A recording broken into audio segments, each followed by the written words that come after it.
എല്ലാം തീരുമാനിച്ചതും നടത്തിയതും സിത്താരയാണ്.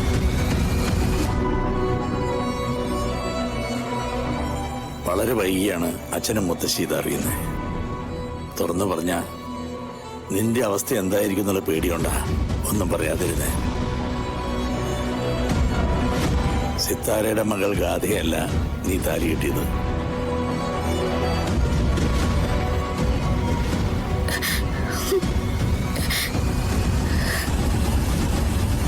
നീ താലി കിട്ടിയത് കൃഷ്ണയാ. പാവമാണ് കൃഷ്ണ. സ്നേഹിക്കാൻ മാത്രം അറിയാന്നവള്. അവളെ കുറിച്ചാ സിദ്ധനും പൂജാരിമാരും ജ്യോത്സ്യരൊക്കെ പറഞ്ഞത്. അവളാണ് കളരിക്കൽ കുടുംബത്തിന്റെ നാഗശാപം തീർത്തത്.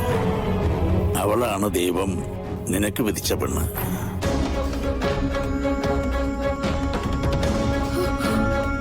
മോനെ, അമ്മ ഇപ്പഴാ മോനെ ഇതൊക്കെ അറിയുന്നത്.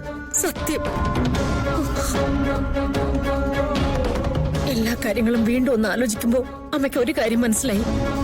എന്റെ മോനെ ജീവനെ പോലെ സ്നേഹിക്കുകയും വിശ്വസിക്കുകയും ചെയ്യുന്ന ഒരു പെണ്ണ കൃഷ്ണ. സാറേ, എനിക്കറിയാം സാറേ, സാറിനെ സ്നേഹിക്കുന്ന ഒരു പെണ്ണില്ലാതെ സാറിന്റെ ജീവിതം പൂർണ്ണമാവില്ലെന്ന്.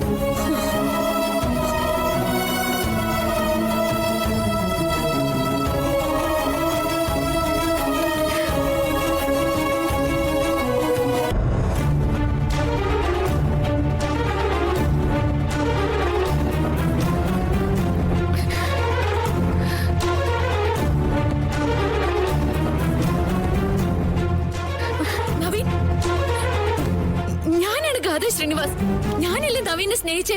ഞാനല്ലേ അപ്പൊ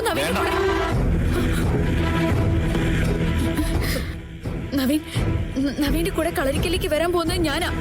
ഇനി ഞാൻ ഒരു കുഴപ്പമുണ്ടാക്കില്ല നവീൻ. ഞാൻ നവീന്റെ ഒപ്പം നല്ല ഭാര്യയായിട്ട് ജീവിച്ചോളാം നവീൻ.